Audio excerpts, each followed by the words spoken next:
All right, so it's HackerKast episode 14, I believe, and we are up to the bonus footage. Bonus footage. Bonus footage. So we were, I was also, it was supposed to be my turn to demo today, but 2 hours of wrestling with a Windows VM later, I'm not ready to demo. So our good friend Robert will be doing another demo for us this week.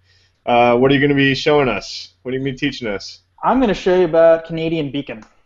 I I had trouble naming this. It had to have the word beacon in the name, so it either had to be Canadian Beacon or Kevin Beacon. How many degrees of Kevin Beacon? Got it? Anyway, this is basically another take on the same old JavaScript port scanning stuff that we've known to come and love, but doing it in a totally different way, which is kind of neat. So should everyone, get blocked in some other weird way from doing whatever you want to do, this is what it might look like if you were to do it. So basically, there's some JavaScript that makes a request to a performance API. That performance API basically just says how fast is everything loading on the page. And everything on the page can be a whole bunch of different iframes to a whole bunch of things like internal addresses or remote addresses that you want to know whether they're logged in or logged out or whatever. So it'll give you basically confirmation that they did or didn't load and the amount of time it took for that thing to load, which is kind of awesome. And then on-page unload, which is actually something that's kind of banned in Google and in Chrome, you can actually hijack on-page unload and send this beacon thing to a remote host, which is pretty awesome. So more or less, this becomes a JavaScript port scanner, which we've already had before, so that's not new.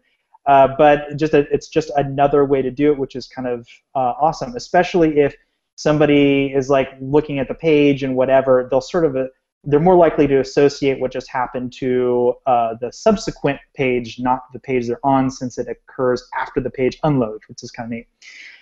So as you can see here, I've actually hijacked the onload event handler in two different ways. I've actually made sure that there's a pop-up here to stop it from unloading. But then as soon as I unload it, the beacon will fire, which doesn't look like anything. I could show you on another screen, but basically this is the thing that it looks like, more or less.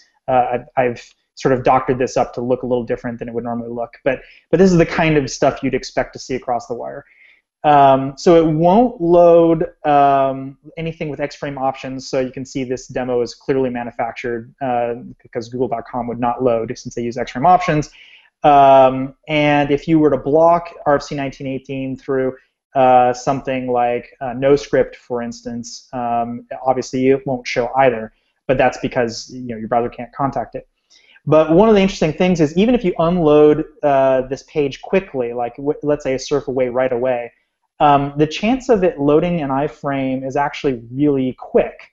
It usually takes like a second or two to load up any cross-domain iframe. It doesn't necessarily have to finish loading; it just has to have loaded. Things like this 10.10.10.1, for instance, RFC 1918 internal address space, that'll pop up because it was able to contact it, it was able to start loading. Even if you unloaded the page right away because they got bored of waiting for this demo to load or complete or whatever, you'd still get the same information and still be able to do port scanning. So then it would navigate them away, or they would navigate away on their own. You don't have to force them to navigate away like this did, but basically it would give them complete access to know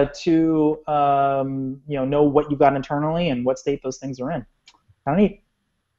I love unload hijacking. So simple. Yeah, I mean, just on-event hijacking in general, right? I mean, it's always so much fun. Okay, well, for this, whatever. I mean, one of the things that's kind of neat about this is it sort of brings back the on-load event handler in iframes, which Google as long ago banned. Once upon a time, that was something you could do, and they realized that it was being used for purposes like this, so they got rid of it.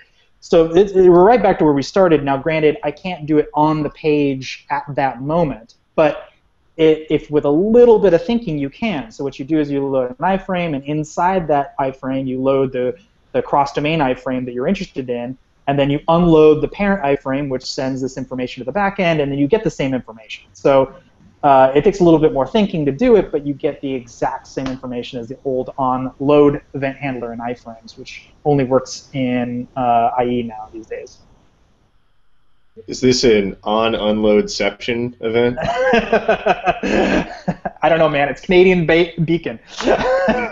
X-frame options is not needed. Well, very cool. All right. Yeah.